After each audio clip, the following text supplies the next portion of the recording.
अगर पाकिस्तानी टीम में वापस आना चाहते हो तो विकेट कीपर बन जाओ। ये पता है किसे कहा गया है? ये कहा गया है बाबर आजम को, और कहने वाले हैं अपने नए कोच। उन्होंने कहा है कि अगर पाकिस्तानी टीम में वापस आना है तो विकेट कीपर बन जाओ।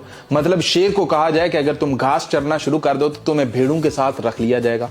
मतलब क्या मंतक है ये, क्या सोच है ये कि बाबर आजम को ये कहना चाहिए था कि आपकी 110 120 का स्ट्राइक रेट है आपका, जिसकी वजह से मिडिल ओवर्स के अंदर जो है प्रेशर बन जाता है, तो आपने आकर तेज खेलना है, आप अपनी गेम के ऊपर फोकस करो, हमें चाहिए है आपका स्ट्राइक रेट 140 प्लस 150 प्लस। समझ आता है कि भाई बाबर आजम को टास्क मिला है, बाबर आजम उसको पूरा नहीं कर पा रहा है और इसलिए बाबर आजम टीम से बाहर है। लेकिन ये क्या बात हुई कि भाई बाबर आजम तुम विकेट कीपर बन जाओ, और बाबर आजम हैरानगी का इजहार कर रहा है कि भाई मैंने अपनी पूरी जिंदगी में कभी विकेट कीपिंग नहीं की है, और जो एक दो बार आप फोटोज आपने देखी है ना, वो शुगर में किया है, मैंने वैसे विकेट कीपिंग का मुझे कोई अंदाजा ही नहीं है।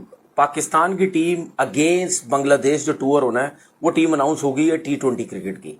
इसमें बंड देखें और क्या जबरदस्त सोच है हमारे क्रिकेट बोर्ड की। और ये क्रिकेट बोर्ड कहता है कि जी हम अपनी क्रिकेट को बड़ा बेहतर करना चाह रहे हैं, हम पूरी दुनिया में अपनी क्रिकेट बोर्ड की बड़ी इज्जत जो है वो बनाना चाह रहे हैं। तो ये इज्जत देखो, सबसे पहले मैं बताता हूं क्या बनाना चाह रहे हैं। दुनिया में कहीं नहीं होता है कि जब आपकी टीम अनाउंस होती है उसमें आपके सिलेक्टर्स आके बैठ के टीम अनाउंस करते हैं, ठीक है। इनको पता ही नहीं है किन मतलब यानी पर्चियों डंडे लोगों को ला के बिठा दिया गया है, ठीक है, जिनको पता ही नहीं है कि दुनिया में अपनी इज्जत किस तरह रखनी है, क्या तरीकेकार है, अपना क्रिकेट बोर्ड किस तरह चलाना है। अब मैं आपको बताता हूं, इनका हाल चेक करो। पाकिस्तान व्हाइट बॉल टीम के कोच माइक हैसन ने बाबर आजम को T20 टीम में आने के लिए दो राह दिखाई हैं, और दोनों बजाहिर मुझे इम्पॉसिबल लगते हैं। शायद एक तीसरा राह था जो बाबर आजम के लिए भी ठीक था, और माइक हैसन की जो एक ख्वाहिश है कि मल्टी रोल क्रिकेटर होना चाहिए T20 के अंदर, वो भी पूरा हो जाता। मगर सबसे पहला सवाल ये कि जो खबरें चल रही हैं कि बाबर आजम को एज ए कीपर की ऑफर की है माइक हैसन ने कि आप एज ए कीपर बन के खेल सकते हैं तो आप टीम में आ सकते हैं। नंबर 1। नंबर 2, दूसरा जो राह बताया वो, और नंबर 3 कि क्या बाबर आजम ने कभी कीपर का एज ए कीपर खेले किसी टीम के अंदर, क्लब के मैच भी कभी खेले। ये सबसे खास पॉइंट है कि आप किसी को ऐसी ऑफर कर रहे हो, मतलब आप कहते हैं कि आप नया बॉल के साथ बॉल करें, एग्जैक्टली ऐसी ऑफर ना हो ना किसी के लिए भी। बाबर आजम बहुत प्रेशर में था, जिसकी वजह से वो दूसरी जो ऑप्शंस हैं वो देख रहा था कि भी और क्या करना चाहिए, और इसी चक्कर में सिडनी सिक्सर्स ने मुआयदा कर लिया बाबर आजम के साथ, जो कि बाबर आजम के साथ बहुत अच्छा हुआ है। और बाबर आजम विकेट कीपिंग के बारे में नहीं सोच रहा है, बाबर आजम एक ही चीज सोच रहा है कि मैं अपनी स्ट्राइक रेट को बेहतर कर लूं ताकि अपनी कारकर्दगी की बुनियाद पर पाकिस्तानी टीम में वापिस आ सकूं। क्योंकि अपने कोच माइक हैसन ने पॉडकास्ट में भी ये चीज वाजिया कर दी है कि मुझे पाकिस्तानी टीम के अंदर कोई ऐसा प्लेयर नहीं चाहिए है जो सिर्फ एक ही चीज कर सकता हो, मुझे चाहिए है मल्टीटास्क करने वाले प्लेयर्स।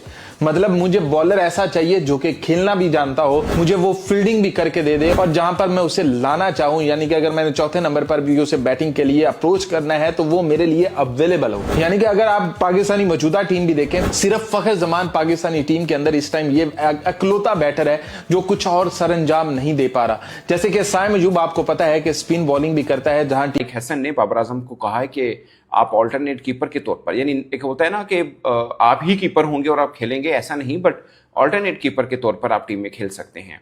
लाइक अगर कभी खुदा ना खास्ता मोहम्मद हारिस इंजर्ड हो जाते हैं या उनकी फॉर्म अच्छी नहीं है, तो जैसे अब साहबजादा फरहान को मेकशिफ्ट कीपर बना के टीम के साथ अनाउंस किया। आज जो टीम अनाउंस हुई है पाकिस्तान की बांग्लादेश के खिलाफ, साहबजादा फरहान उसके अंदर सेकंड विकेट कीपर के तौर पर टीम में शामिल है। तो ऐसी ही ऑफर बाबर आजम को की है कि भाई आप ऐसे कीपर के तौर पर टीम में खेल सकते हैं, लाइक अगर आप कीपिंग कर सकते हैं तो, यानी शहीन शाह अफरीदी की बॉल आप कीपिंग विकेट के पीछे पकड़ सकते हैं, हारिस की पकड़ सकते हैं, सुफियान मुकीम की पकड़ सकते हैं, तो आप खेल सकते हैं। और ये उस सूरत में होगा अगर खुदा ना खास्ता मोहम्मद हारिस जो हैं उनके रन्स नहीं आ रहे, या कि वो इंजर्ड हैं या कोई चीज़ है, तो इसके लिए दोस्तों पाकिस्तान ने अपनी नई T20 स्क्वाड का ऐलान कर दिया है बांग्लादेश में होने वाली T20 सीरीज़ के लिए, जिसमें उन्होंने बाबर आजम और मोहम्मद रिजवान को ड्रॉप कर दिया है।